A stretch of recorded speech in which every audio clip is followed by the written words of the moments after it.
Today's episode includes some stories that'll crawl under your skin and stay there. But before we get started, if you're a fan of the strange, dark, and mysterious delivered in story format, then welcome, because that's all we do and we upload every day. So if that's something you're into, please volunteer to walk the like button's dog. Then, halfway through, just drop the leash and whisper, "You're free now." Before we begin, tell me, where are you listening from and what time is it there? Also, subscribe and turn on all notifications so you don't miss our daily uploads. Okay, let's begin. The Girl Who Walked Home Twice. It was 1930-something. The air smelled like wood smoke and apples. Drizzle turned every porch bulb into a little planet. The high school had cut loose early for the game in Lexington. Band kids fogged up a bus with laughter. Tires hummed along the Maury. Ione small like a willow, tough like one too, didn't go. She'd promised her mother Yara she'd be through the door by 2000, no later. The mountain shadow drags night down early in Rockbridge County.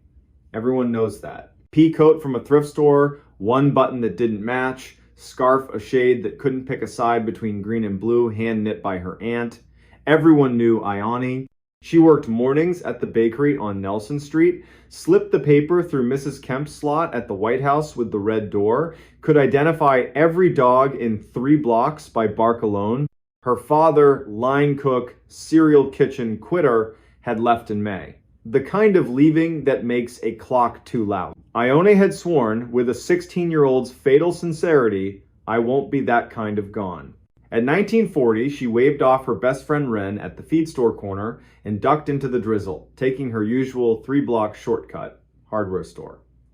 Mr. Ansher, Petrie sweeping like he meant to sand the sidewalk down to Memory Post Office that still smelled faintly of floor wax, then the alley behind the funeral home because, as Ione liked to say, the living cause more trouble than the dead in Rockbridge Hollow. 1952. A guy in a pickup easing off a steep driveway saw that indecisive scarf flash by. 2 fingers up from the wheel, small town salute. 1954, wind rattled corrugated tin on the vacant lot fence. 1956, misses. Kemp stretched her back, peered past a thin curtain, clocked a girl head down, hands in pockets, shoulders squared against the wet. 1958. Yara's porch light burned a little cone in the rain and turned drizzle into strings. 2000. The door did not open. By 2010, Yara was pacing the living room like she was housebreaking a nervous dog. Up slow, back slow. 2022, she called Wren. Surprise, then careful. Yes, they'd split by the feed store. Yes, Ione was fine. And there had been a man at the vending machine, Marine Corps cap, too new for the face wearing it. 2030. Deputy Rowan Deek knocked hat off, voice steady. He said the sentence every good town cop has to learn. Let us be wrong with you for 2 hours. They weren't wrong for 2 hours. They were wrong for 3 days. Night 1. Flashlights swept the seam from feed store to front stoop. Same bad gravel by the alley, same puddle at the sycamore, same warped funeral home step everyone knows to skip. Drizzle turned into mean rain.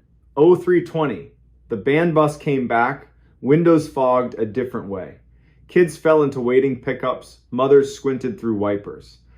A boy named Ash told his dad by accident the worst sentence. "I saw Ione behind the funeral home. She had her scarf." When? Just now. And when he turned to point, there was only rain. Saturday pooled in neighbors' kitchens, coffee, quiet, too many glances at the clock. Sunday, the county AR's net droned on the old repeaters. Negative contact. Monday morning, the school band played half a shade slower in the auditorium. The principal looked 10 years older when he lifted his head. At 16:20, that gray Monday, headlights smeared along Route 11. Mrs. Kemp phoned Yara. Yara ran. Mrs. Kemp, who hadn't run for anything since 1989, got there on ring 2, breathless and unpoetic. She is on your porch. Ione stood under the porch light, hair slicked flat, scarf dark with rain, coat buttoned wrong, hands in pockets, eyes bright in a way the sky hadn't earned. The bulb made a perfect oval on the boards, like the house had been waiting for its mark. She blinked once, slow, smiled, small and real. The exact smile she wore, setting a cinnamon bun on a plate like a promise. The sound Yara made porchwood still remembers it. Hands to her daughter's face. Sweetie, why did you make me wait? Ione stepped in like she'd only just noticed, wet as cold after 10 minutes. Shoes kicked off in their forever spot. She looked around, stared a beat longer at the stove clock, the plain round one rust comma on the wall under the nail. Half a laugh, swallowed. Deputy Deke came in careful, body language that said, I belong here, but I won't make the room smaller. Ione, he said, in that slow jailhouse tone that lets people choose their own shape of words. Genuine surprise from her. Deputy Deke, did you get a new car? He hadn't. She tipped her head like a bird when a window stops offering sky. Then why is it so quiet? Dr. Sigrid Hall, neat as a single sentence, took temp, checked pupils, asked, what did you do between Friday and Monday? Walking home. No flinch from the doc, just a neat note. Sometimes you leave people the only word they're willing to carry. More questions. What do you remember? Gray dog by the Coopers. The sound at the pipe bridge. The man with the new hat. Then, like 3 rooms misstacked. I don't know the rest. Her mouth around the O made Yara flatten both palms on the table like she was steadying the whole house. 3 weeks. Rockbridge Hollow learned a delicate routine. They let Ione be. Dawn at the bakery, 2-handed grip on the sheet pan, reverent buns on paper. She stared at the post office bulletin board until the pushpins shone. Guidance counselor Emmer Holliday sat with her twice a week gentle work, invite a memory to take one step without pushing it down the stairs. On good light days, Ione would offer a new pebble. The river slapping the old mill race concrete. A walnut leaf rafting a puddle. Someone saying her name like a question, and she not turning her head. December showed up in one unsentimental dump of snow and refused to leave. Yara learned to sleep an hour at a time. The wood stove learned the new schedule without judgment. Christmas came with casseroles, feed store gift cards, and one perfect scarf from a woman who couldn't afford to buy it and a woman who couldn't stand to see the old one anymore. By March, the Maury pretended to be more than a river, and a fisherman found the marine cap downriver of the pipe bridge. He called it in and didn't touch it. Like a weird engine smell under your hood, you hand straight to a pro. The man who'd worn it had drifted back to Roanoke the day after Ione was found, paid his motel bill, smiled at an elevator that apologized for itself, and left. The cap had no story the town could use. Spring, summer, peepers screaming, telephone wires singing when the wind drops off the ridge full of opinions. In September, 1 year minus 2 months, 17-year-old Ione stood in Yara's kitchen at 1943, poured tea she didn't want. Tired in a way sleep can't fix. Yara, to keep from saying one thing too loud and scaring 3 others, wrote a safe talk list on the back of an envelope. She never got to use it, because in 1947 the front door opened with the exact little 2-tug rhythm of someone who lives there. In the entry stood Ione. Peacoat, mismatched button, that undecided scarf. Hair wet from a drizzle that did not exist on Nelson Street. Eyes bright in a way that made the room back up by instinct. The Ione holding the teacup rattled the saucer, set it down, turned toward herself and made a sound. The porch calls a bird hitting glass. Doorway Ione smiled, small and real. I'm home, Mama. The stove clock ticked one very loud second and then remembered its manners. Deputy Deke again hat in hand. Dr. Hall's stethoscope already warmed the way good doctors do. Counselor Emmer put both palms on the table and didn't sit until Yara did.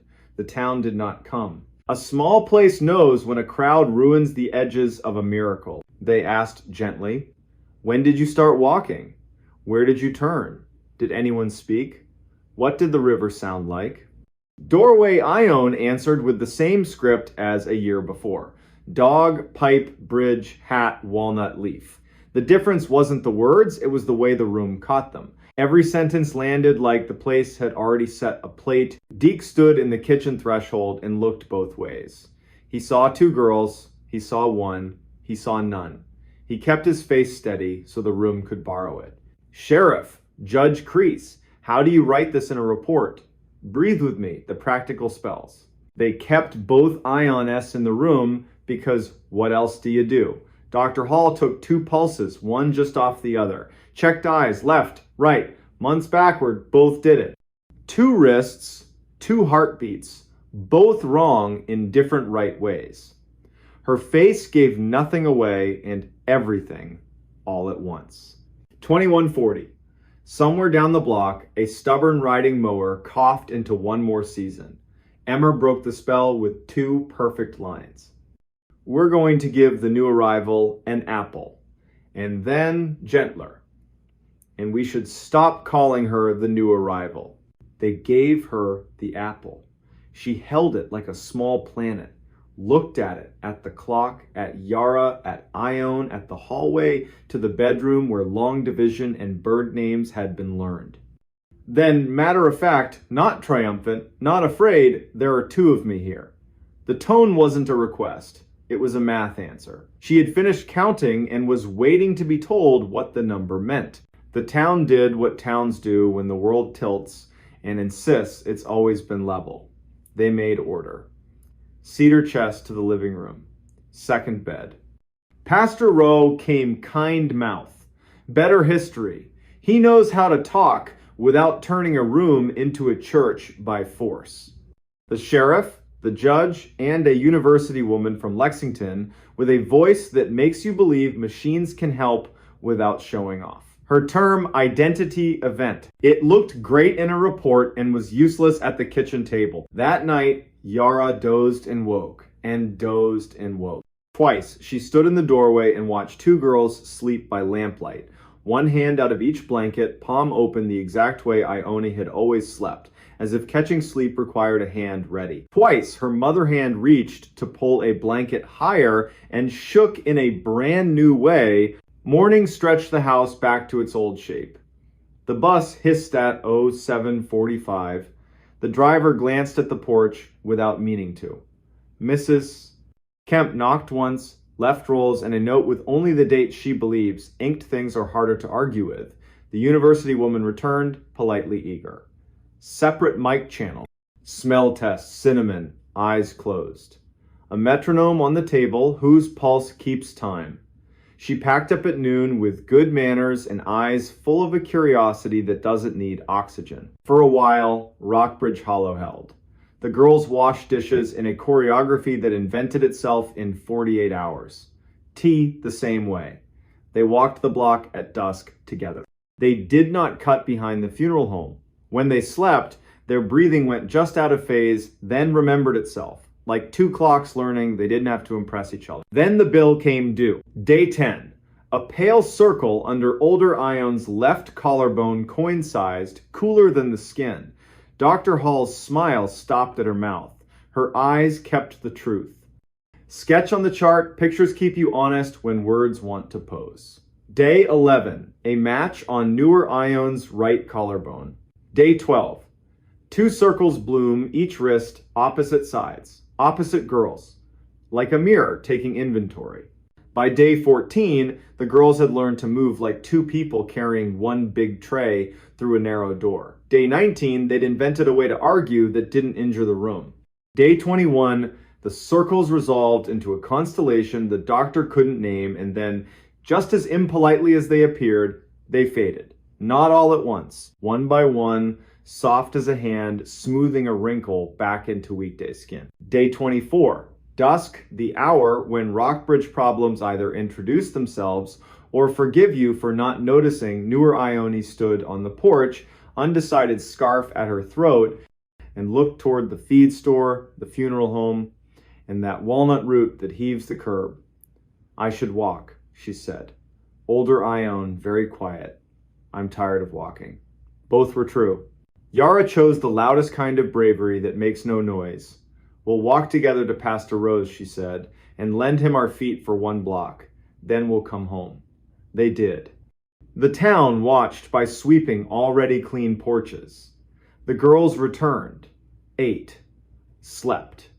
The circles faded, like a bruise deciding not to be dramatic. Day 31:05:20. Newer Ione rose, made tea she didn't want, folded the undecided scarf on the table, smoothed it with both hands, thumbed the mismatched button, and laughed without humor private joke between her and the world. She opened the door to rain that wasn't there for anyone else and a porch light that was. She stood on the exact board as the year before. Turned, as if to give someone permission to follow. No one did. Step 1. Step 2. By step 3, Yara was awake.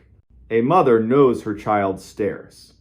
Ione, she said, not church voice, house voice. The girl smiled. I am going home. She stepped into a drizzle only she could feel. The porch light held her 1 heartbeat too long. She walked 3 blocks, hands deep in pockets, cut behind the funeral home, past Mrs. Kemp's window. Mrs. Kemp stood to stretch and saw a girl head down through sheer curtain and did not lift it. She had learned a hard lesson once and refused to write a new one. 5:54, Yara's door opened again. Older Ione, the one who'd returned that impossible Monday in the year 2004, stood in the entry with her scarf in one hand and coat over the other arm, crying and not crying, joy and disaster braided. Mama! No words back. Some truths are for skin, not air. Yara crossed the room, palms on her girl's face, while the clock hung its seconds without comment. By noon, the rain that hadn't been real for anyone else gave the day back. Dr. Hall, efficient, kind, wrote 2 lines she'd never bother a medical board with. Their grammar wouldn't survive. Older Ione, warm, steady pulse, lesions fading, appetite back. Newer Ione gone. Pastor Rowe delivered a casserole he hadn't cooked. He's learned how to honor offerings without stealing their credit. I don't know what to call the second walking, he admitted, voice low. The first wasn't a trick. The last wasn't a theft. When the porch asked for a witness, they gave it one. That was right. Weeks stretched. The house learned gratitude without building a festival around it. Ione went back to mornings at the bakery, face to the heat, wrists remembering cinnamon's weight. The Tuesday dollar tip from Mrs. Kemp, return some customs, survive any weirdness. One Sunday, Wren braided Ione's hair on the stoop and didn't cry until the knot that spot where promises and prayers looked the same. Deputy Deke waved with 2 fingers and didn't slow. Habits keep towns from unraveling. Sometimes in late fall, when the walnut drops a single leaf onto a puddle and the river at the pipe bridge sounds like the old mill remembering. People here say, without moving their lips much, that they saw Ione walk home again. They don't mean a ghost.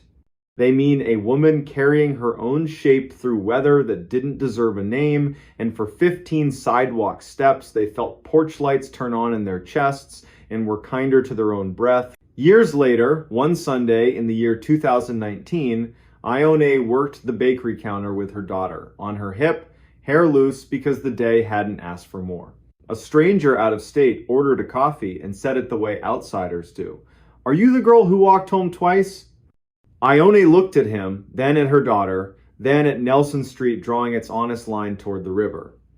I'm the woman who did her best in Rockbridge Hollow, she said, kind, firm. The stranger made a sound halfway between sorry and disappointed and took his coffee to go. That night, the porch light over Yara's door hummed like it has for 15 years. Little transformer in a housing that outlived storms, bulbs, and one remarkable season. Walnut leaves fell in 2s and 3s. The stove clock kept obedient time even after time had misbehaved. Yara sat in her chair, listened to the night count itself, and felt the house settle into its old bargain with joy and fear. She spoke one true sentence into a room that had earned it. My girl walked home. My girl walked home twice. He moved into a house that wasn't empty. All right, today's story takes place in a quiet Hudson River town, late October 2021. It starts like a normal move-in. It does not stay that way. Rowan Kell is 37, lean, practical, the kind of guy who has carried other people's boxes for years and finally gets to carry his own. He buys a tall, tired Victorian on Wemple Street Widow's Walk, slouching porch, stained glass over the stairs. On paper, the house has been empty for a season. Before that, a retired school librarian lived here. The listing says charming details.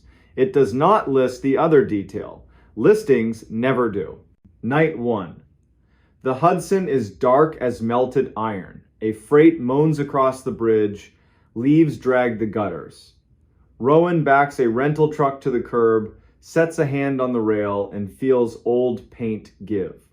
Inside smells like dust and lemon oil. The floor has that note old houses sing when they map where feet prefer to travel. He makes a bed, sort of. Cooks eggs in his grandmother's pan, eats by the open kitchen door. To the west, wind chimes, arguing with themselves. To the east, a radio playing Old Soul so quietly it feels like someone pacing a kitchen. 11:48, he takes the trash to the alley, inhales the cold. A cat posts up at the fence like a bouncer. He laughs, goes in, deadbolt, chain, lights off except a small lamp in the front parlor. 12:17. From the kitchen, a drawer opens, wood on wood, soft, then closes. He's not asleep, he's in that new house mode where your brain catalogs every sound like pop quiz questions. The drawer again, same speed, same breath. A single spoon ticks the divider, like a hand lifted it, weighed it, set it back. Rowan breathes, runs the script. Houses settle, pipes rehearse, mice sound huge at night. He pads in on cold boards. Every drawer is flush. The counter is polite and empty. Moonlight makes a pale square on the table. He opens the top drawer and shuts it, imitating the sound. Okay, brain, there you go. He puts water on for tea because people who aren't afraid make tea at midnight, and that's when he sees it. On the pantry door, shoulder height, a little wax circle, a fingertip habit mark. Years of touch, wiped and redrawn. Not fresh, not ancient, just used. Morning is chores, locks, heat, chimney. The locksmith, Nate, admires the old brass and swaps the cylinder. A neighbor shows up with a casserole wrapped in a cherry towel. Her name's Avril Peak. She bakes when weather thinks too hard. She mentions the librarian kept hours you could set a watch by and casually says, if the attic fusses after midnight, check radiators before raccoons. These old girls bang. After lunch, the house tells him a secret. In the coat closet, his elbow finds a seam. He presses. A narrow panel sighs open steep servant steps between pantry and the back corner upstairs.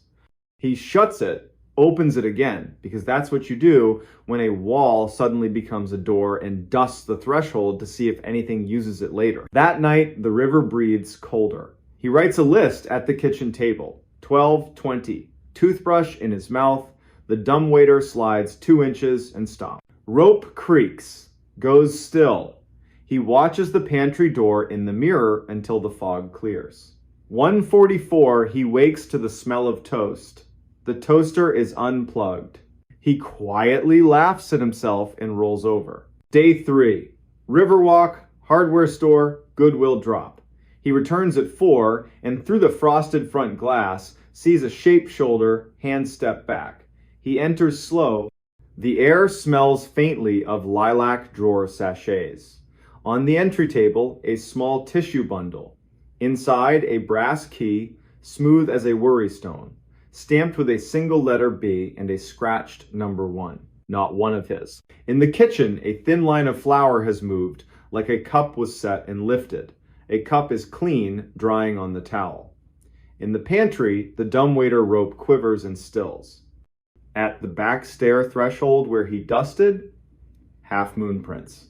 Not boots, not bare, soft sole, small or careful.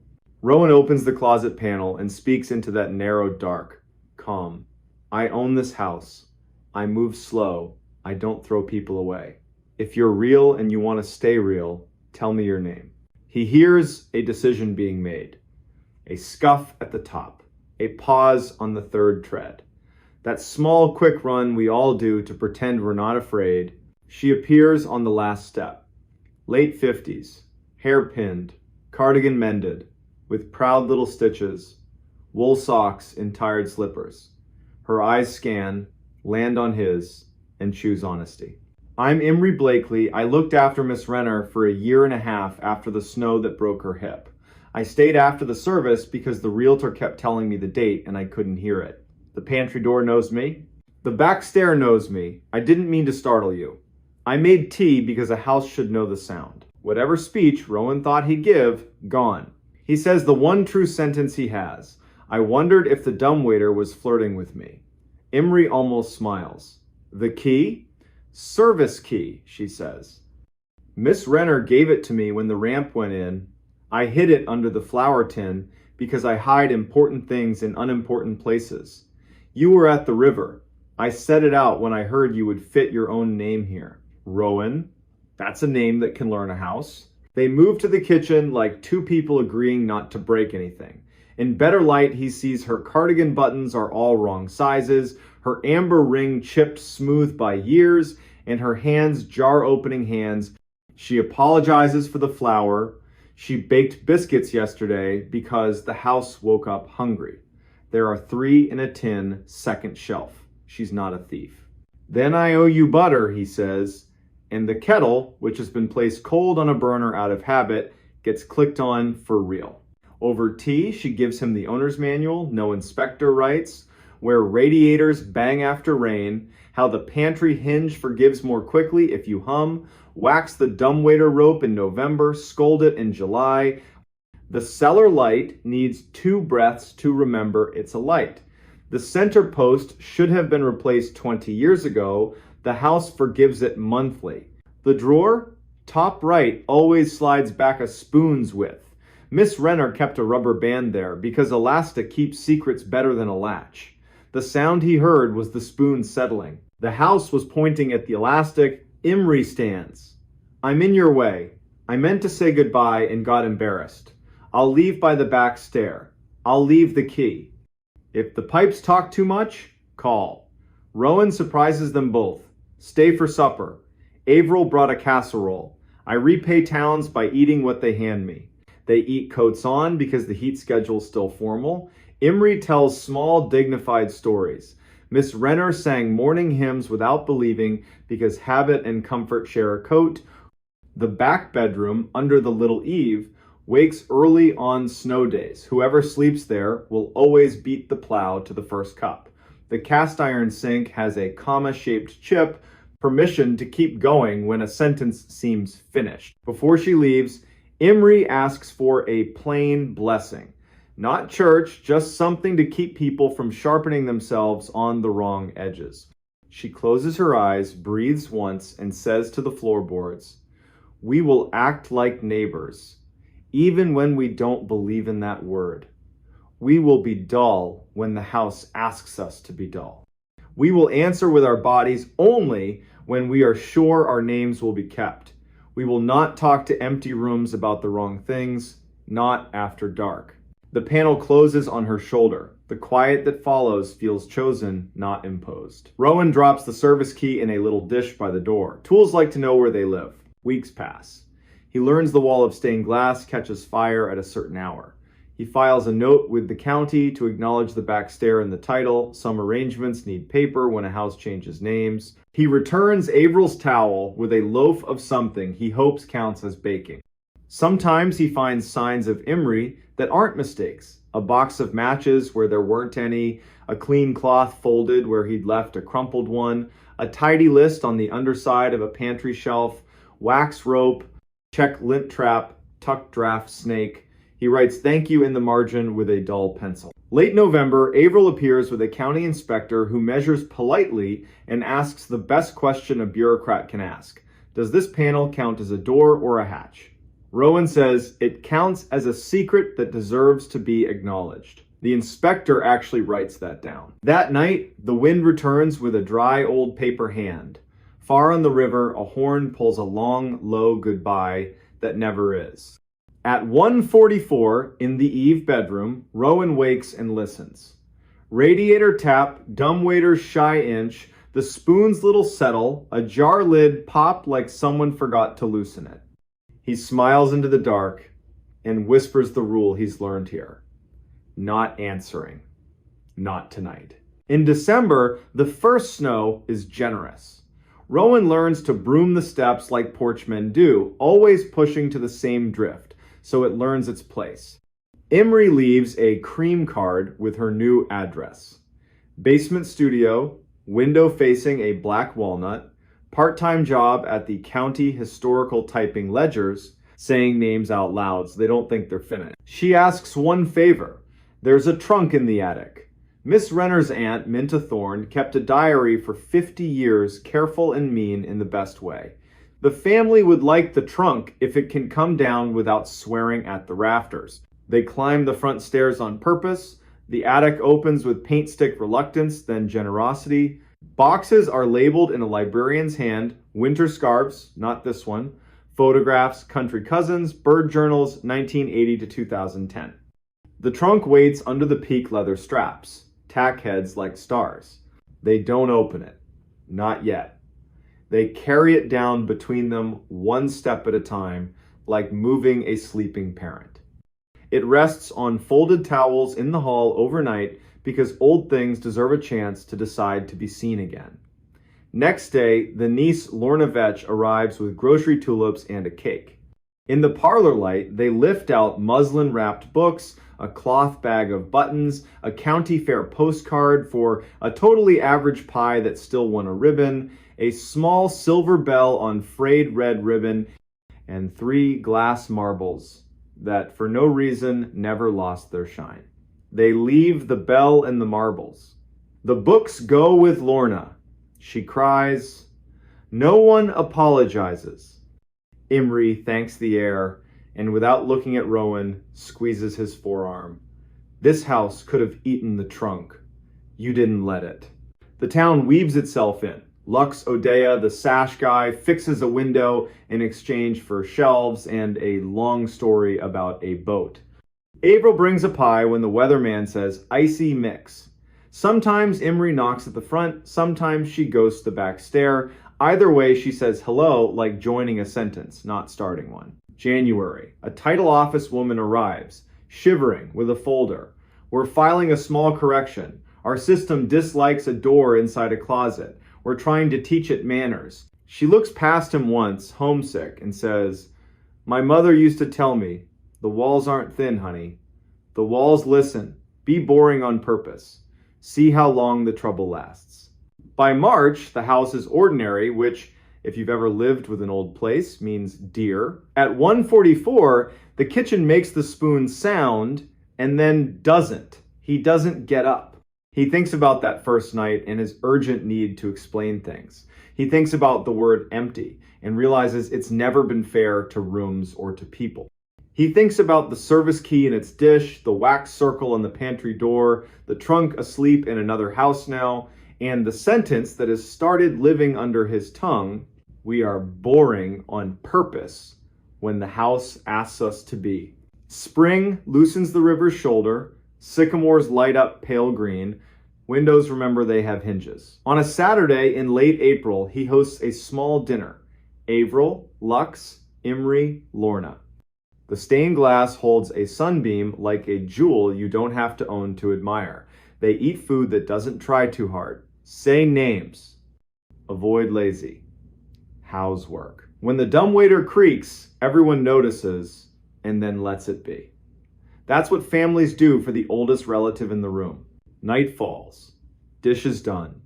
Leftovers sent home. Rowan stands in the hall, touches the pantry with the back of his fingers.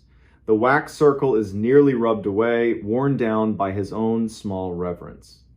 He clicks the chain, turns the deadbolt, sets the kettle just to tell the house what time it is. From the back stair, a single tread answers. Not a knock, not a warning, just wood on wood. Patience. A place teaching a person to hear the difference. Rowan doesn't ask who. He doesn't answer. He folds the cherry print towel and tucks it in the drawer where elastic lives. He breathes in, breathes out.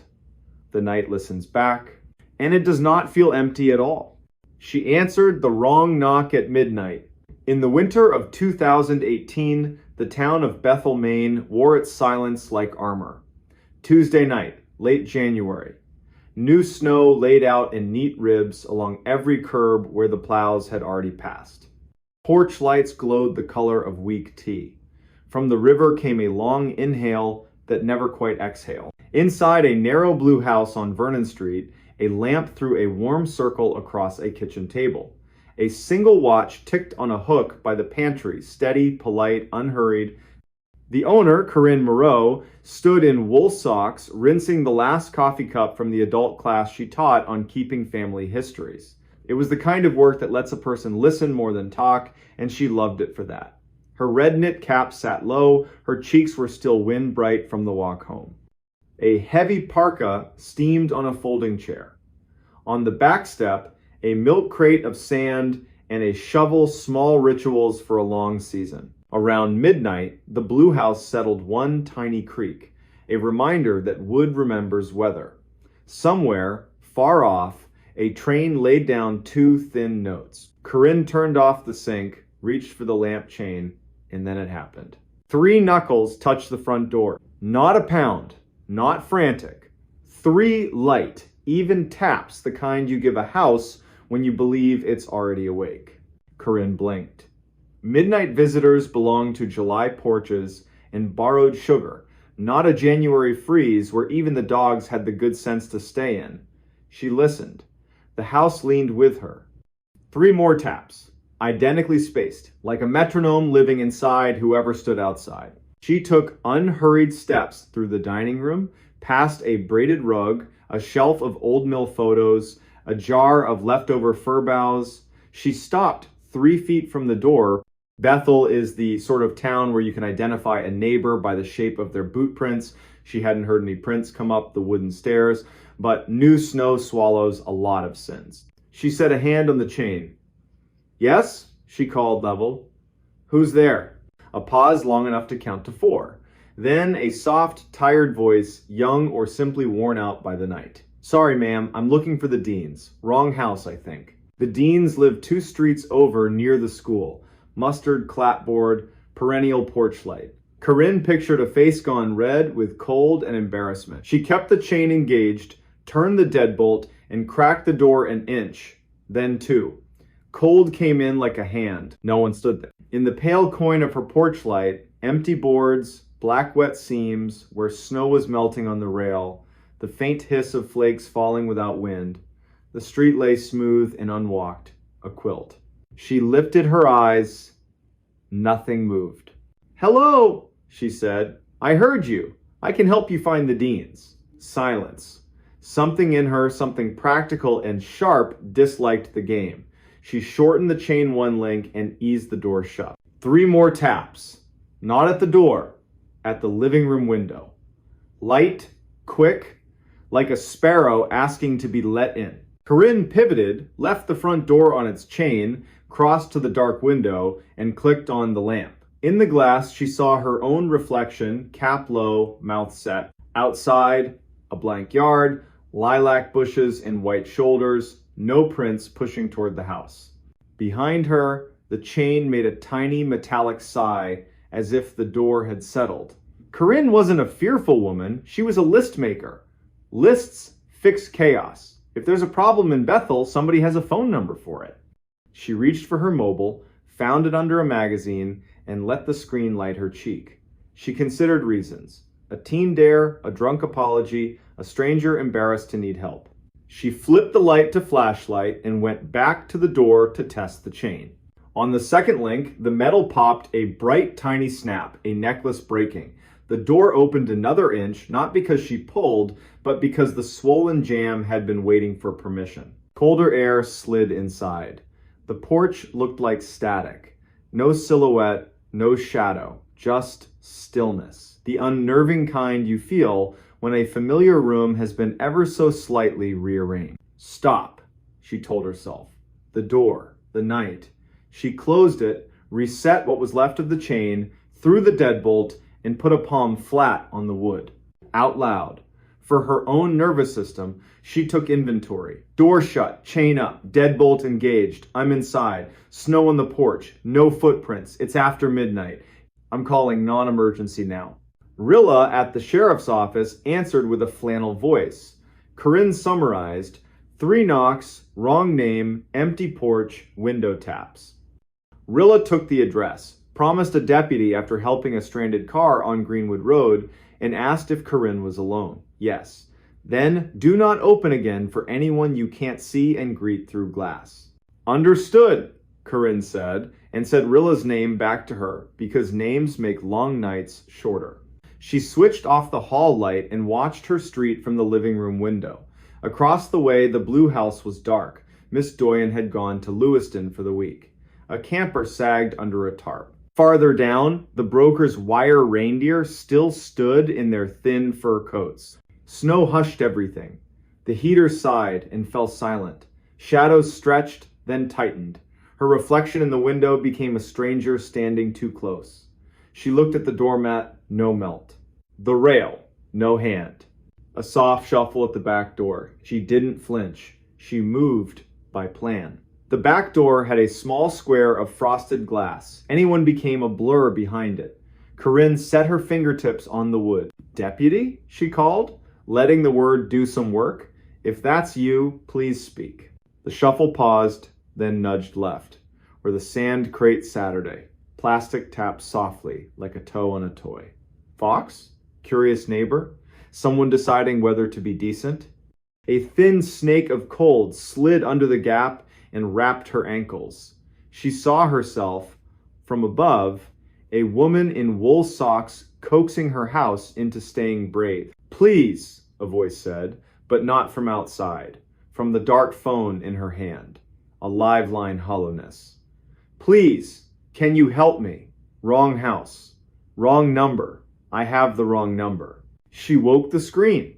No incoming call, only her outgoing to the sheriff. She set the phone on the counter like it was an egg she didn't want to crack and realized her mouth had gone dry. A glass of water steadied her hands. Her teeth clicked the rim. Small, human, ordinary. The back door knocked again. Not gentle now. 3 careful, even raps with weight behind them. The doorknob twitched, tested, stopped. Headlights washed Vernon Street with white bars. A cruiser idled. A brown-jacketed shape stepped into her porch light and raised a hand. Corinne's whole body let go. Deputy K. Bourdain, tired, decent, stood in snow-dusted eyebrows and a hat that had seen winters before this one. Evening, ma'am. You called about a knock? She told it straight. The taps. The wrong name. The empty porch. The window. The back door. The voice on a silent phone. He didn't smirk. He did the quiet arithmetic of a person paid to stand between strangers and the night. He asked to walk the perimeter. She waved him on. His beam skimmed low, the way you do when you care about tracks more than drama, he murmured to his radio. When he came back, cuffs whitened. He shook his head once. Not a print, he said. Doormat stone cold. New powder should have told on anyone coming up your steps. If they were here, they were careful or weightless. It read like a joke, it didn't feel like one. He thumbed the snap chain like a jeweler. Old metal. January is mean to things that work hard. He left a card. If it happens again, call, don't open. Even if it says my name, if it knows my name, call twice. He drove off with the small promises that keep small towns upright. Corinne reset the door, stood by the window until the glass grew warm under the lamp, placed the broken link on the table, and said the deputy's name out loud. Kellen Bourdain. The pantry watch ticked once in agreement. Sleep didn't come. She didn't insist. She dozed, sitting up in her grandmother's chair, to the heater's patient cycle and the sibilant peace of falling snow. Morning arrived honest. Plows took back the street with orange mouths. Coffee turned the world 1 degree kinder. Corinne ordered a new chain and deadbolt.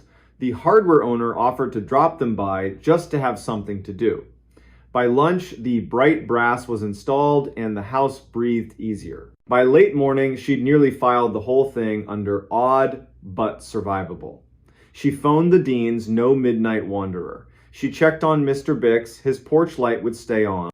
The librarian, honor bly friend, former student stopped by with a scarf over her mouth. Rilla says your house tried on a ghost. A generous word for a good knock, Corinne said, making tea. When she mentioned the voice through a dark phone, Honor's hand went to her own pocket. My Aunt Reba got a call during the 2009 storm, Honor said, from my uncle's number. He was on the couch next to her. No sound. Then a voice used her name like it had a library card. She set the phone down and said my uncle's name twice. The voice said, no, like it was correcting her. Did she believe it? I believed the way she sounded when she finished, like she'd passed a test she never agreed to take. They made a plan. Supper at Honors above the library, cards, easy conversation. At 3:40, the hardware man fit the new chain, talking loudly and cheerfully about a raccoon that learned to knock with a spoon. Corinne dropped the broken link into her desk.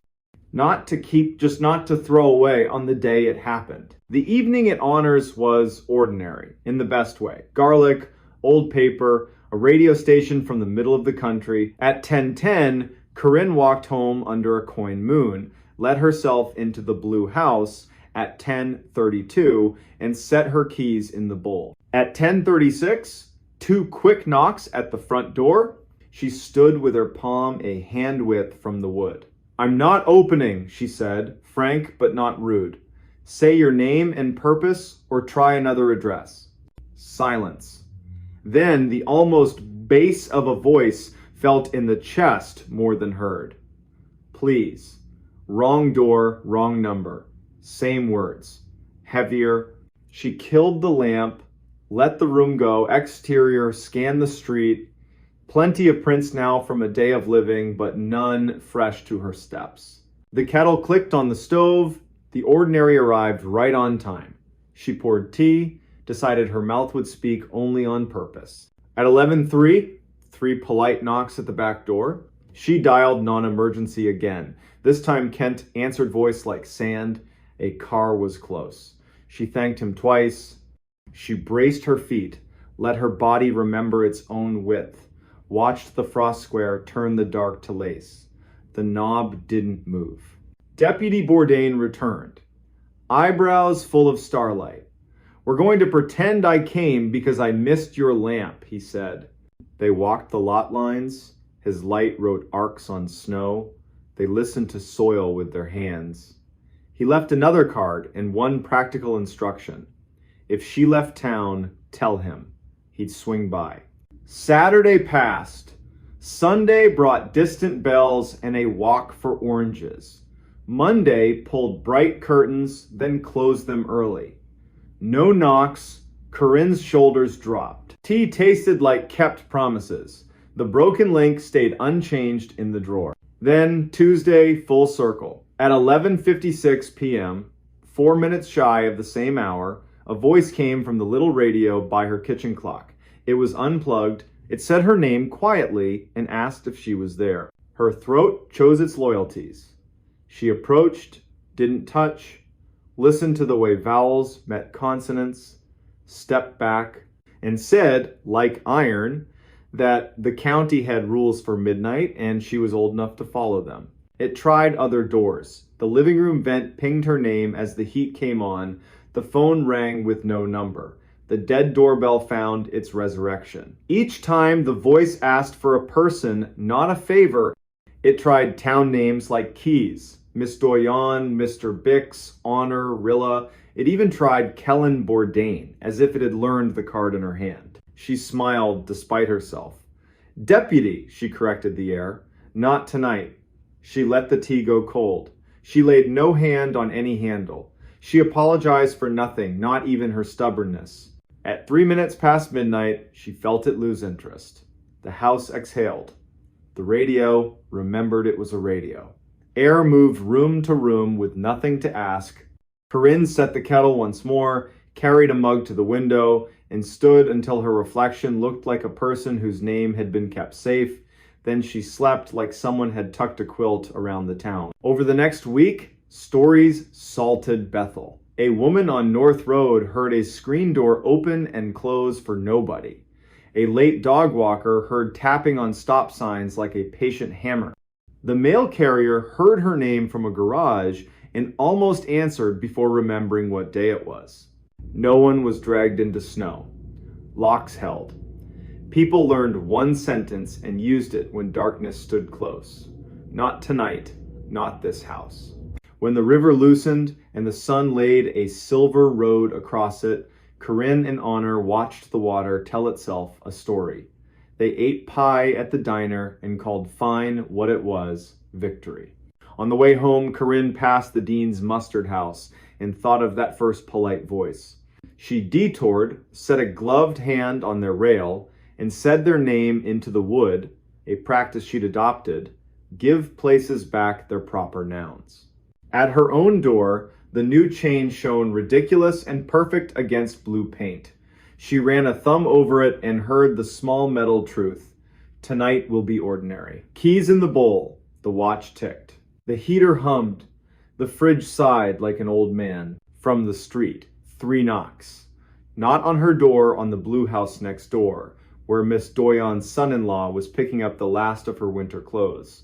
A harmless sound, not a summons. Corinne felt sudden tears. The body likes to test itself and then be returned to ease. She laughed Small Bell back in tune and said the sentence she meant to keep for every winter that followed.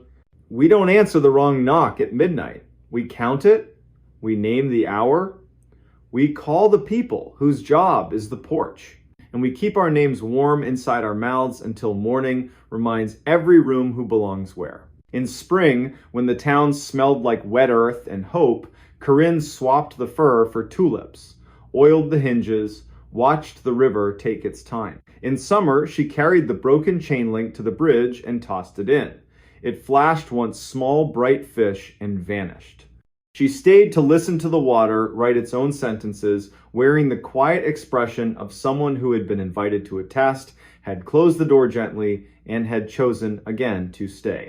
The door in his basement wasn't there yesterday. Late October, year 2018, West 73rd Street was getting shoved around by that lake wind, long, hard gusts that make whole blocks clench their teeth. Rain ticked the gutters like pinball. Inside a brick duplex that still smelled like plaster dust and stubborn varnish, a 37-year-old hospital electrician named Callum Brenner was doing what he did most nights. Fixing his future with his hands so his head didn't wander. Callum had bought the place in June, ripped up carpet in July, learned the patience of plaster in August. By September, he could ID every pipe by sound. The furnace, original to that era when guys wore hats to breakfast, cleared its throat every evening like an old smoker, then usually behaved. Widowed at 33 by a soft word doctors hate, Callum had decided you can outwork the long hours if you give them a job. His job was this house. A blue notebook on the kitchen counter held the list. Beside it sat a chipped ham radio mug, Coil Me Maybe, that he pretended not to like. He'd been in the basement 100 times. It was a good basement by neighborhood standards. Poured walls, old coal chutes, mortared shut in the 1960s. Work sink with a stain shaped exactly like Michigan. 2 doors down there, one cream painted into a porch cubby full of sleeping paint cans, the other a janky plank into a crawl space where the October Mice Union held meetings. He knew both. He'd made peace with both. He had not met the third.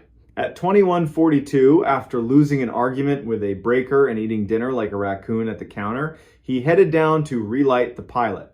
He liked that moment, the polite click, the soft whomp winter delayed by a thumb. He rounded the stair, set his phone on a joist for light, looked up, and stopped, like someone was dimming him instead of flipping him off. There was a door in the west wall. Not a door he must have missed. Not boxes stacked weird. He'd scrubbed that concrete in August with vinegar and a bad attitude. It had been wall. Now, it was a door, same in different cream as the other trim mortise latch, casing with the exact roller lint pimples from some distracted owner 3 tenants back. A strip of blue tape was slapped across the brass like a utility tag. It even crunched under his knuckle when he knocked neither hollow nor solid. A hotel of a sound, Callum said it out loud. Because good rooms appreciate honesty. That was not there yesterday. The furnace clicked, caught, and steadied as if proposing a trade. You let me keep one mystery, I'll give you heat. He stared at the tape. It said utility in tiny letters and a number no department in Cleveland uses. Upstairs, he wrote it in the blue book. Wednesday, late October, year 2018, new door, west wall, basement. He made coffee he didn't want. Then he called the one neighbor who knows the right nouns for the wrong problems. Genevieve Trask had worked 30 years in the bus yard parts department. Even her dog, Primitive Pete, followed house rules like a union contract. She'd been on West 73rd since the streetlights still rang like bells when they got swapped to sodium. Callum asked if she'd come tell him whether he'd just lost a fight with his eyes. My pleasure, she said, like someone who's risen for worse. They went down. Jen stood, silent, 10 seconds flat. Then, measuring flour careful. That was not there yesterday. Primitive Pete sat, lifted a paw, set it down. The blue tape didn't peel when Jen tested it. The brass under it was guilty clean, like it had been avoiding hands for months. She put her ear to the wood, jaw loose like a piano tuner. The worst kind of quiet, she said at last. Not a human, not a machine. Something that learned to be polite, living next to both.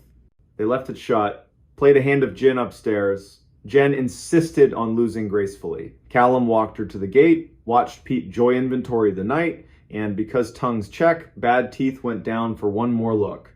The thing stayed a thing. In the morning, he called the utility mark line, contract inspections. They'd swing by Thursday unless the wind ate their schedule. And Otho Dwyer, night maintenance at the hospital. Collector of left-handed screwdrivers. Saint of simple machines. Otho showed at 1910 carrying a case that looked like it should say violin and didn't. Scope camera.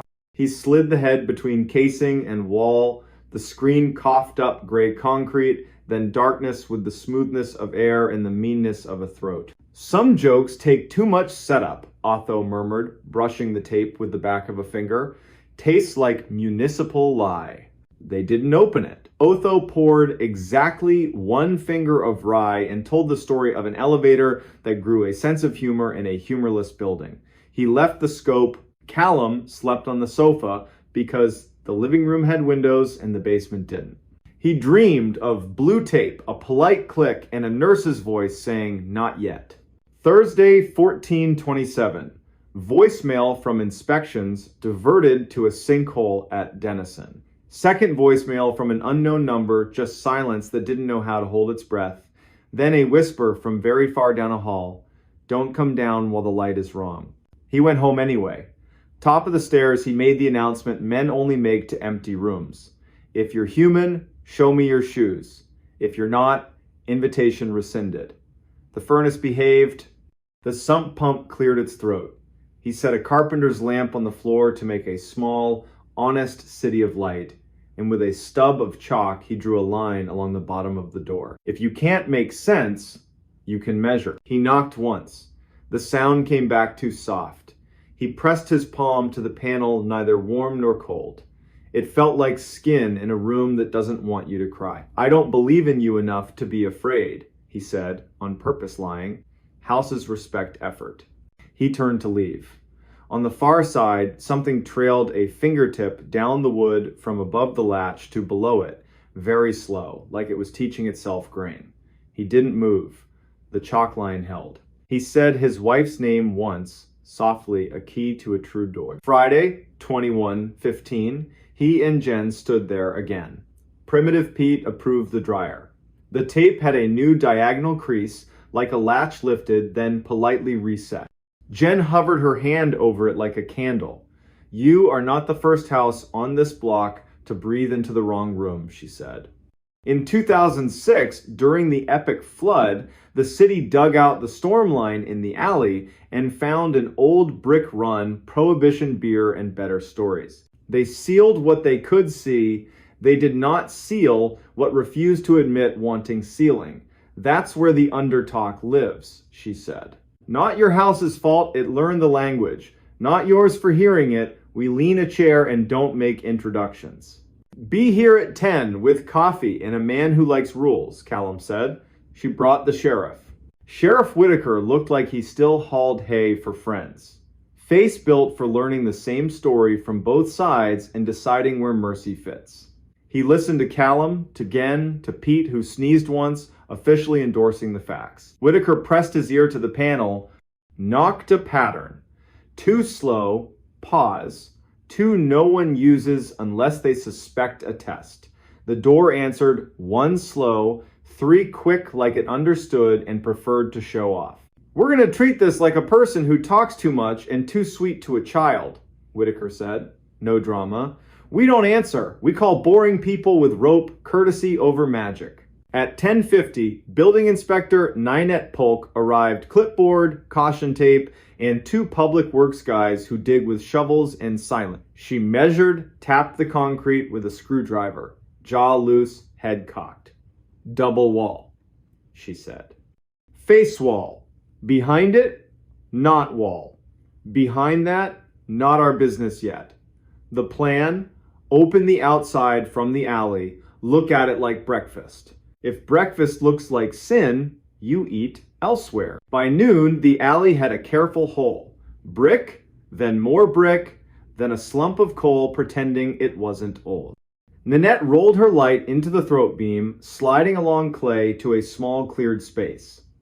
A tin cup, a folded blanket whose corners remembered hands, a stone pile with soot above it, a fire where fire made no sense. We've had squatters, she said. We've had people who didn't choose to be squatters, and we've had tunnels that confuse maps. This is a little of everything. Whitaker braced a gloved hand on the edge, leaned without betting his weight on anything foolish. At dusk, we come with two more bodies and a rope round my waist. We stand in your west room and say hello in a voice that can't hurt anyone. He took his pen and signed the blue tape, 10:16 on a Saturday. No underline, no smiley. Dusk. The wind inhaled and held. 3 across at the bottom of the stairs. The house delivered one timid knock, then, like it decided it needed a new tactic, went silent.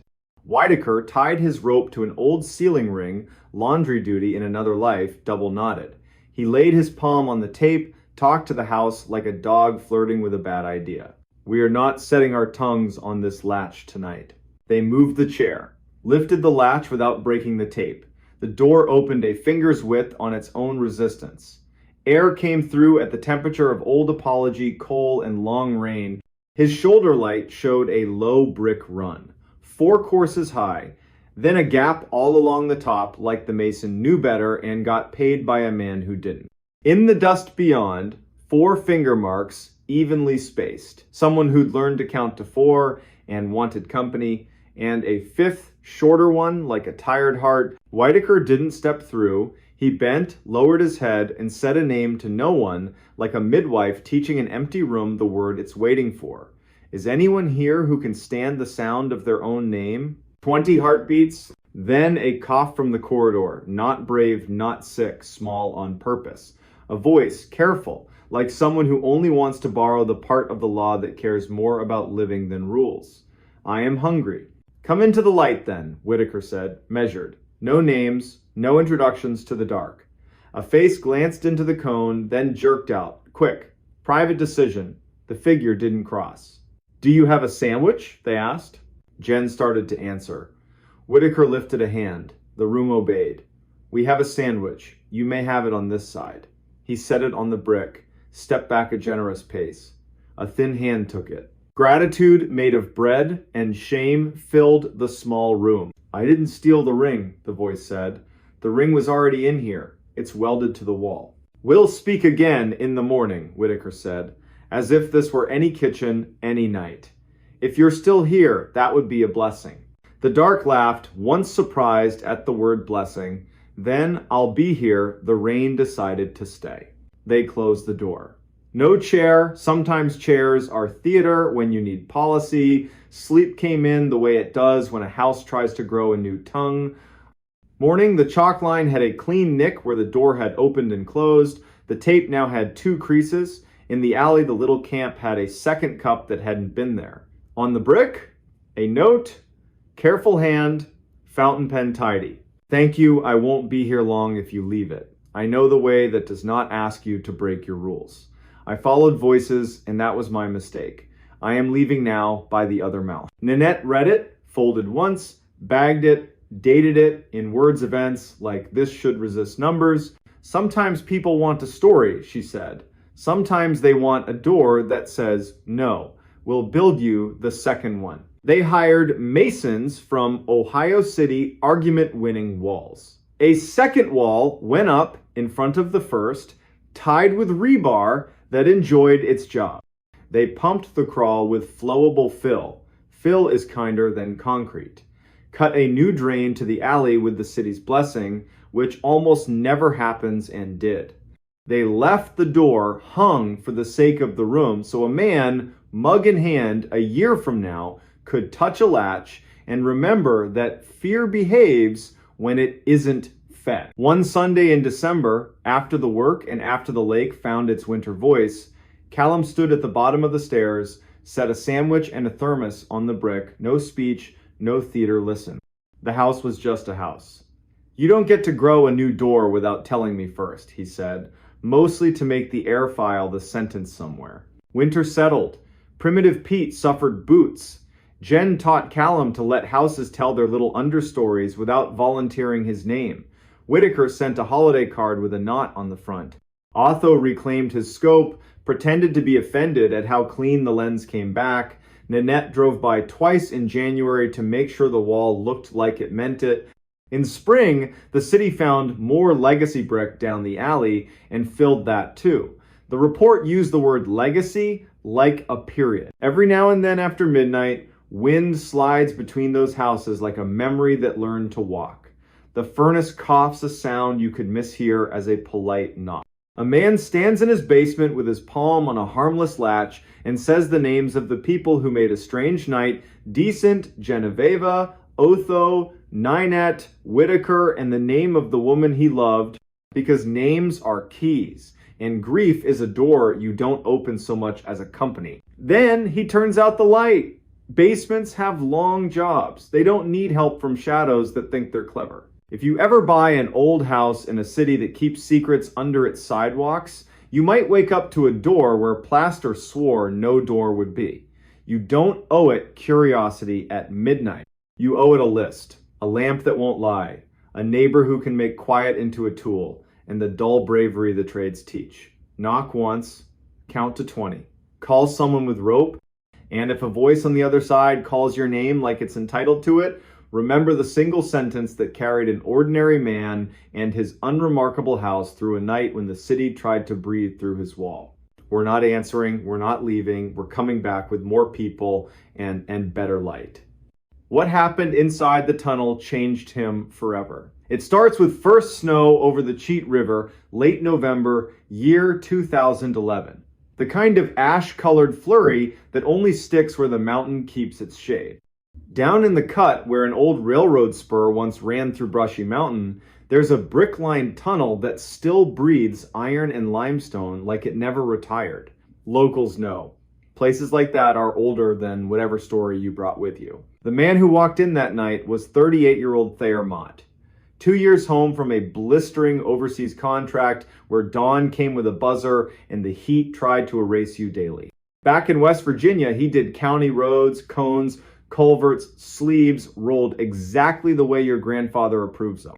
Off the clock, he carried radios for fun, listened to the weather net the way other men listened to baseball. Thayer lived alone in a small cottage that apologized every winter for one window that never sealed right. And he had a rule: write things down and the world behaves, at least for a while. At exactly 1950, by a cheap, luminous watch whose hands never lied, Thayer stepped into the brushy portal. He'd told dispatch Lennox Vale that he'd walk the right-of-way from brushy to quarry, check drains, note a small rock slide from last week, headlamp, warm white, a spare in his pocket because batteries lie. He descended the stone throat.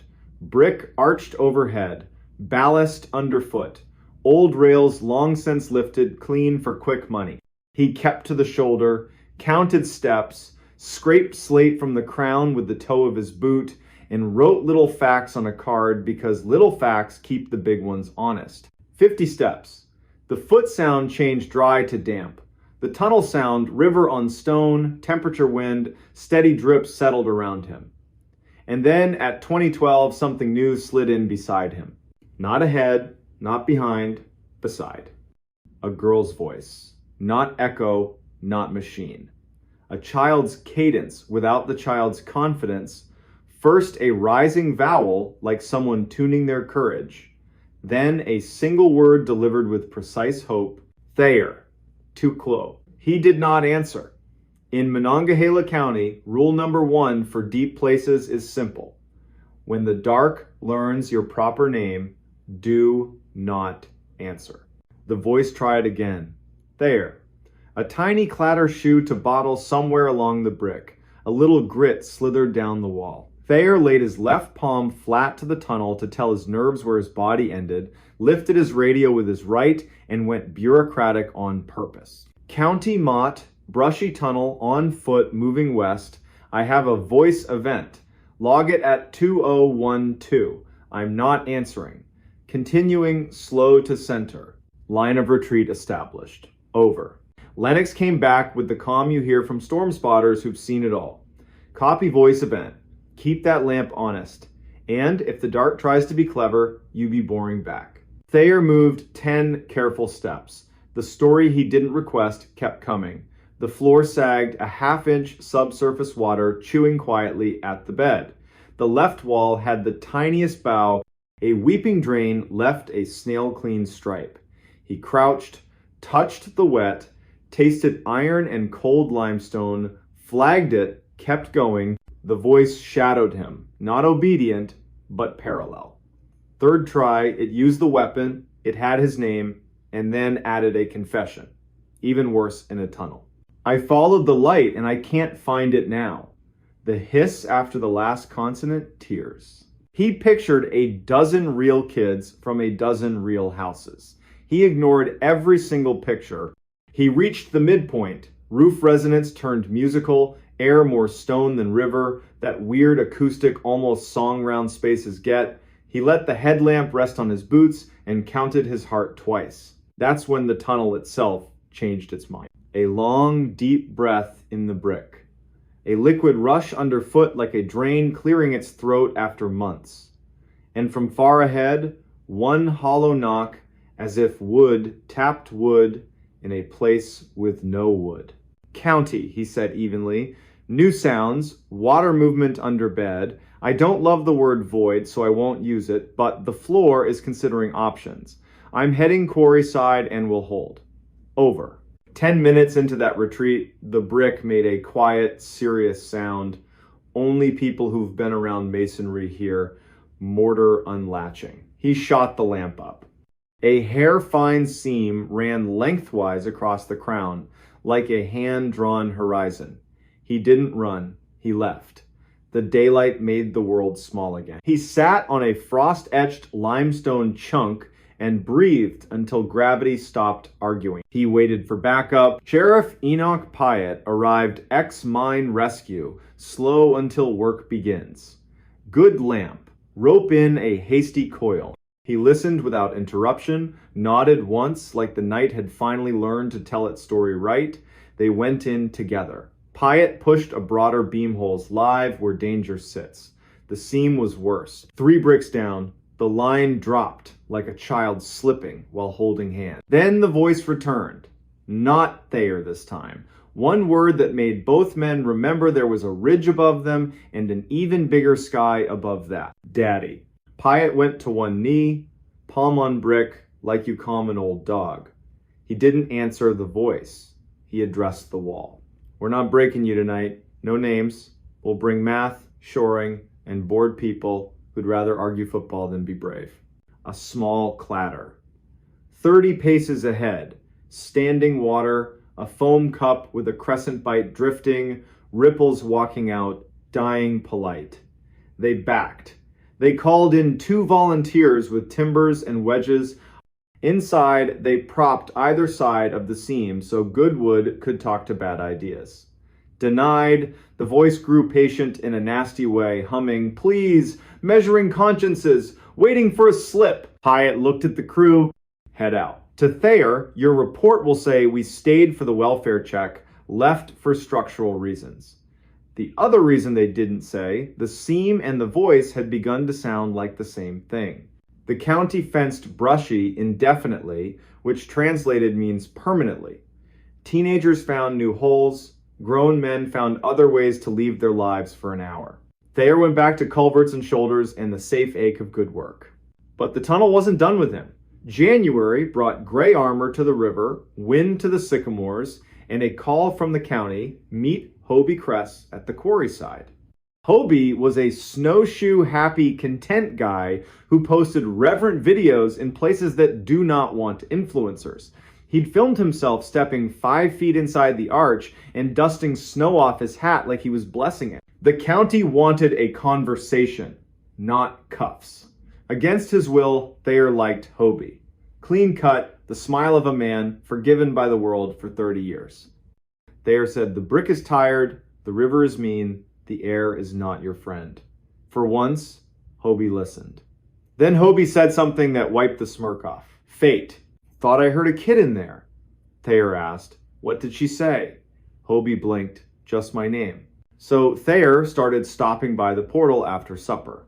Not to be a hero, to be a witness. Some nights need witnesses. Late February, year 2012. Thaw hit too fast. The valley filled with water's angry negotiations. 2 a.m. The volunteer chief blows the horn. Hyatt calls Thayer the kind of hour you don't justify your choice of company. At Brushy, the fence lay meek in briars. The tunnel exhaled a runner's breath. They set a line, moved to Mark 3, and stopped, floor sound wrong. Hyatt's ankles calibrated by years said, "Hollow wants a friend." Down tunnel, a light, not theirs. Clean white fresh batteries, eager to please. A man's voice, "Mara, Mara, honey, answer me." Then the noise rescue people know in their bones. A foot into nothing, Scrabble. A half-swallowed curse because the man believed in God and wanted his attention, not anybody else's. Thayer dimmed, angled, reached, and caught Hyatt's sleeve not to yank, to warn bones. He projected county calm over a private prayer. "Sir, stop. Aim your light at your boots. We're county. We're coming to you on a line. Don't step. Don't say her name again." The man froze like a new company rule just slid down from corporate. He lifted his light, then remembered and put it back on the floor where it belongs. Thayer and Hyatt bellied the last distance. A pocket of water had eaten everything under 5 ties. A plank mercifully there bridged. They slid the man back, clipped him, and sent him out on a promise of coffee. He would later tell the paper he cried, and no one made him feel small for it. He would not tell them the name the tunnel whispered to him to get him inside. When his light was gone, the tunnel was not quiet. The voice came one last time, not the child, or the child, upgraded for cruelty. "Your father called for you, and you did not come." Hyatt closed his eyes by reflex, opened them on purpose. Thayer didn't move. He thought of a fluorescent desert overseas, a generator droning in 2 notes you can hear through walls. He thought of a high school hallway where the light always flickered and a teacher never once guessed what he might be good at. He thought of his mother laying a dish towel over biscuits she couldn't afford and doing it anyway, because sometimes a boy needs to see abundance he didn't earn. He radioed in a voice that knew how to hold a line. At seam, water in bed, void under ties, 10 to 15, past Mark 3. 1 civilian retrieved. Tunnel practicing party tricks. We are leaving in a walk. After the flood signed its name and crews policed the driftwood, small pieces that look like birds, big pieces that look like law, the county rebuilt the fence, bolded the sign, and kept the order permanent. The tunnel stayed. The voice, if it stayed, learned boredom because this county does not answer. What the tunnel changed in Thayer wasn't superstition, it was speed. He started talking slower to people who live half their lives in the dark. He learned to stand on the downstream side of a bad decision, so if someone ignored a fence, his body'd be where it needed to catch them. He untied his boots on the porch, not the kitchen. Thresholds matter. Spring, the county finally replaced that chronic sycamore.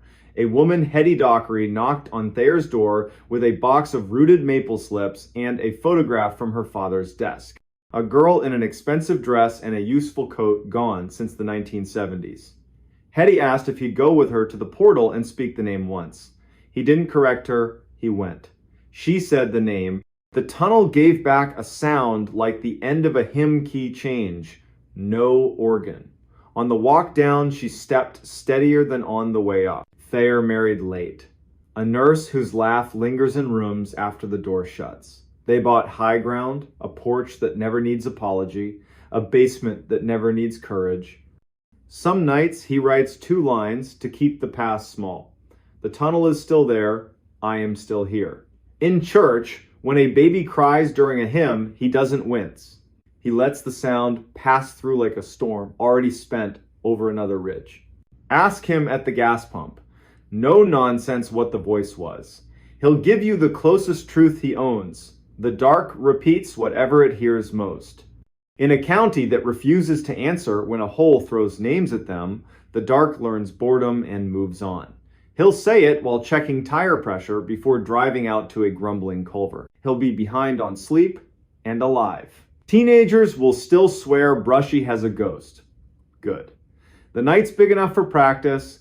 Daylight's big enough to remember a man went in, came back, and adjusted his life 1 click slower. Every November, first ash snow clinging to Brushy's shoulder, Thayer pulls into the turnout, kills the engine, and listens.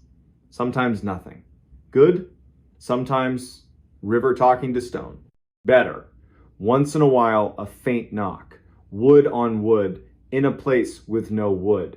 He does the thing that saved him in the tunnel and saves him in living rooms and hospital corridors where grief learns to smoke. He doesn't answer. He breathes. He makes the world small. He turns the key and drives to the next address, where a drain needs to remember what a drain is.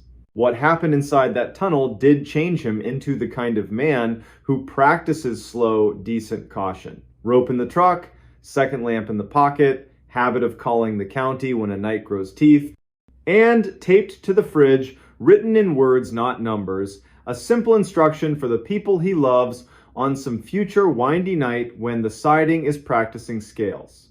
If you hear your name from a place that cannot love you, do not answer. Count to 20, call me. Count to 20 again, I'm on my way. The recording that should have never been played. Late September, 2013. Central Kansas. Wheat laid flat by wind that came off the prairie in long, mean sheets. The Sumner County Historical Annex, an old brick co-op turned archive, sat there taking it. Inside, 1 lamp, 1 table, 1 woman. Her name was Vesper Lyle, 38. Precise. The kind of voice you imagine coming off a radio tower at dawn. Archivist on paper, stubborn caretaker in practice. That night she stayed late because the road crew dumped a pallet of boxes from a foreclosed farmhouse north of Caldwell. Ledger books, seed catalogs, Polaroids gone to ghosts. Then the 4th box, wrapped in a green bath towel, gone gray at the edges, a shoebox cassette recorder, handle cracked, church label on the underside, bruised purple from age. Someone had written a name in laundry marker, then crossed it out. Beneath it, a new line in neat hand, East Meridian Baptist, choir room, do not circulate. Vesper did what good archivists do. Carded it, numbered it, turned her lamp so the warm circle held the machine like a stage. And then the wind rattled the front door. Lightning blew out the entry glass. She reached for the switch, turned, and froze. The play button was down. The reels were crawling, lazy, stubborn, as if the tape was heavy with whatever it was about to make the room remember. Vesper crossed the floor, pressed stop. The button fought her like it'd been glued in place by time.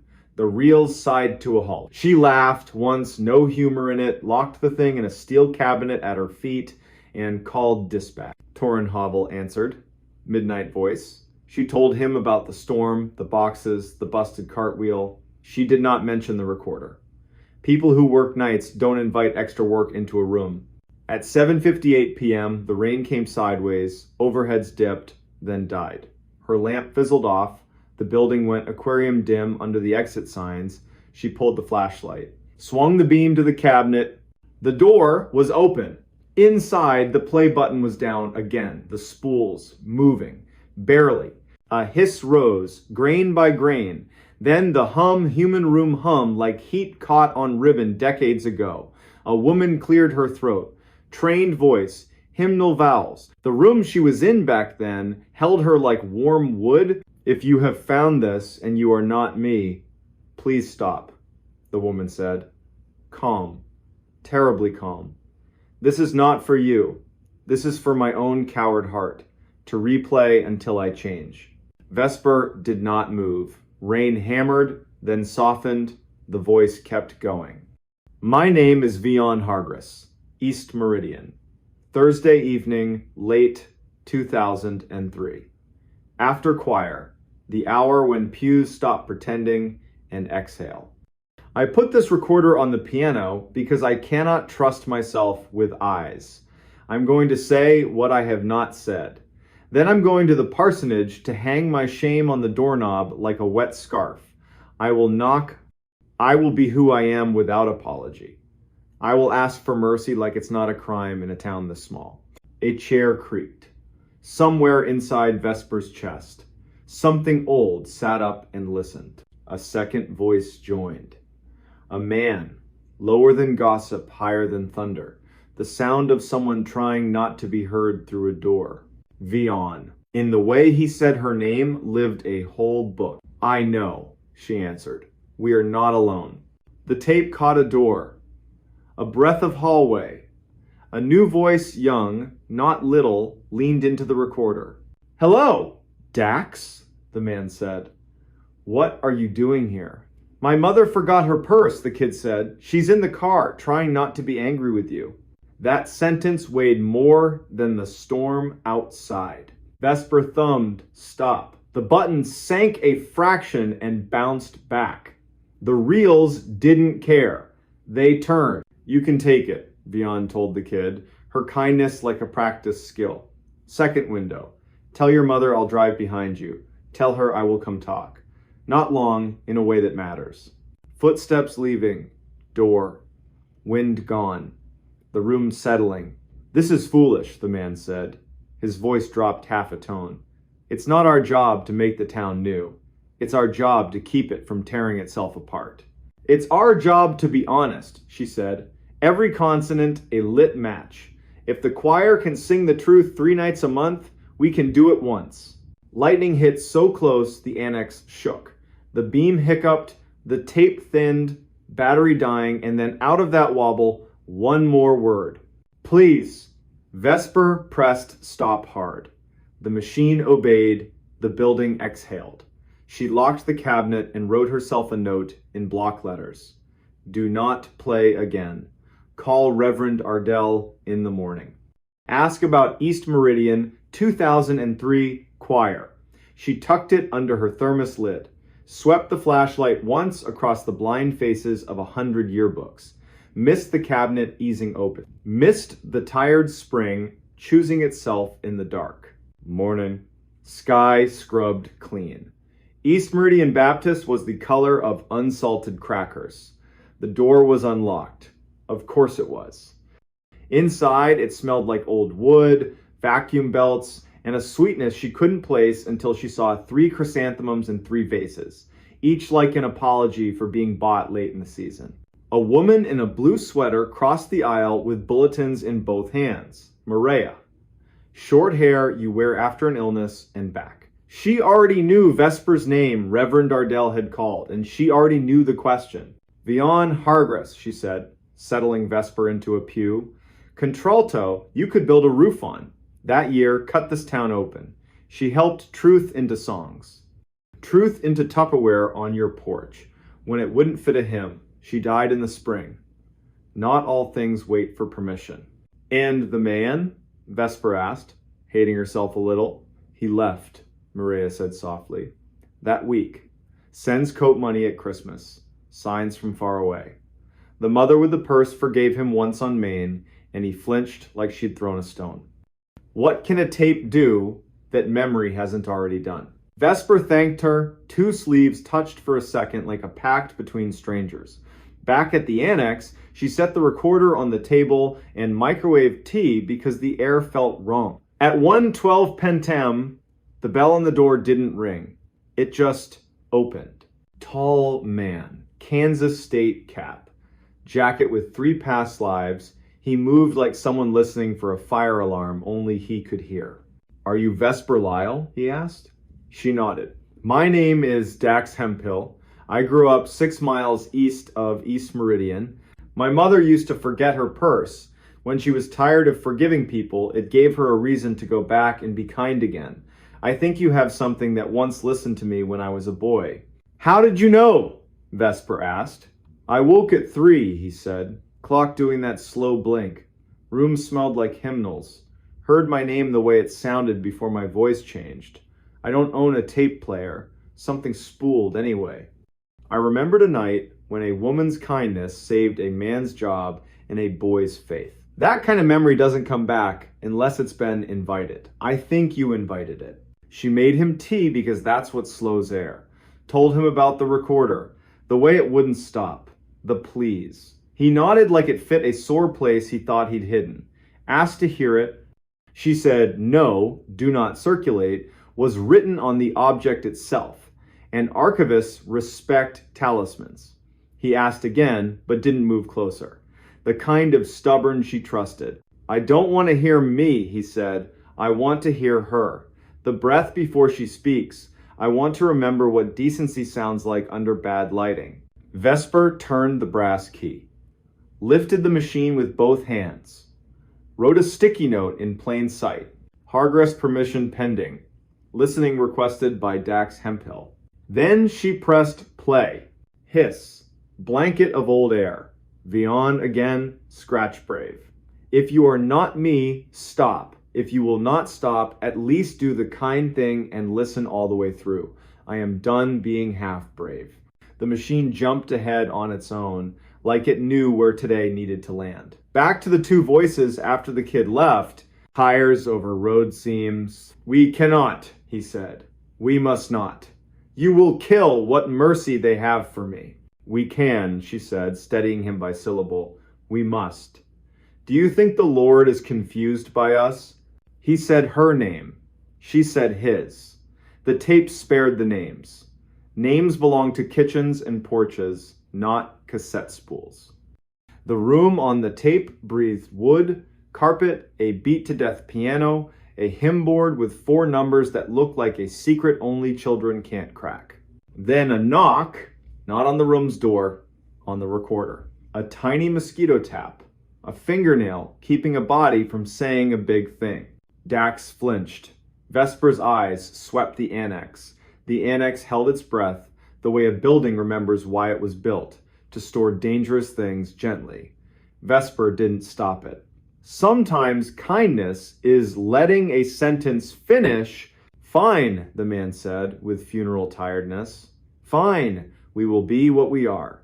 Names in the paper. Second pew, let the looks do their best and fail. We will put our child, he stumbled, then finished. Our child in the nursery when it cries. We will take turns walking it. We will call my mother and tell her the right story. We'll give your mother the same gift. We will be small for a season, then we will stop being small.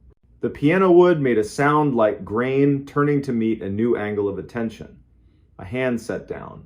Someone breathed, "Oh." Static braided tight.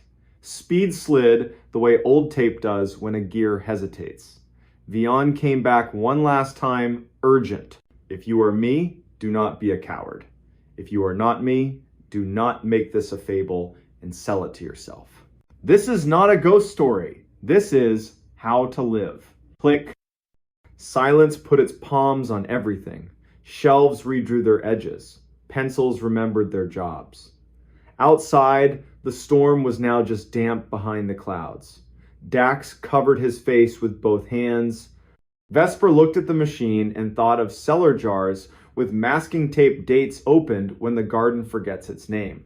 She hammered stop until stop decided to be true. Then came the work. Permission to request. A call to a woman 3 counties over who still carried the Hargress name and who, when she heard, said she had been waiting for that tape the way Valley people wait for apricots in June. Restrict access. Update the finding aid. Replace the sticky with a letter. And for 1 minute, they let the room have them. Archivist and stranger. Woman and man. 2 people sitting still, while an old backbone straightened inside a machine. Word got out anyway. It always does. Pickups. Break rooms. Space heaters. The story got wrong fast. A curse. A warning. A revival.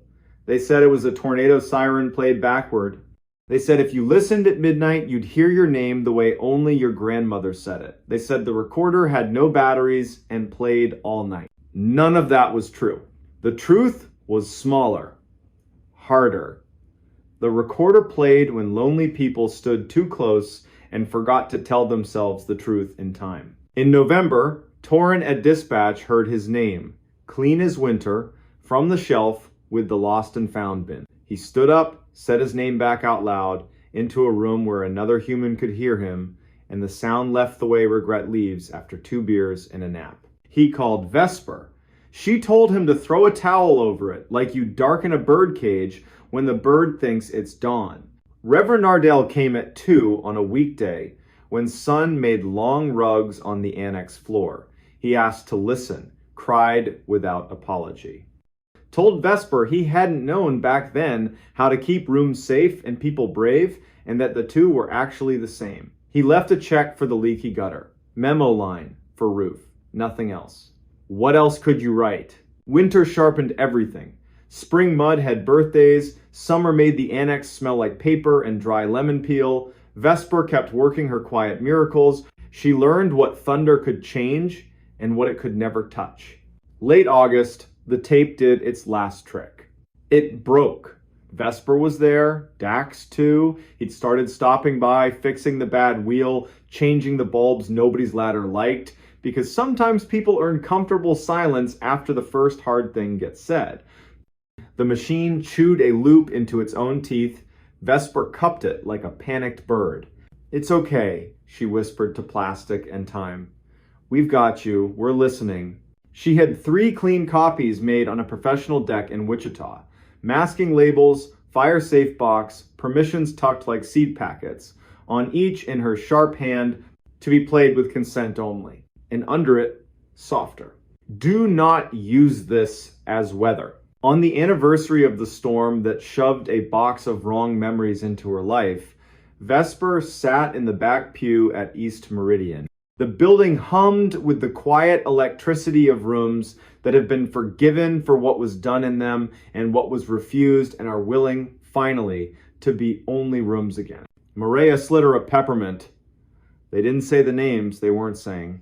The Hargress family wrote, "Keep it where it's surfaced. Don't let people make a party out of it. Let students hear it who think bravery is always big.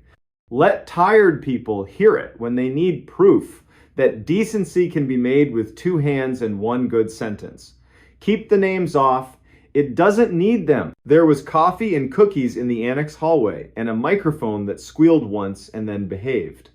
A reporter asked a trembling question. Vesper answered like someone who refuses to stage a drawing room drama when a kitchen table will do. "We're not here to gossip about the dead," she said. We're here because a woman recorded who she chose to be and then did it.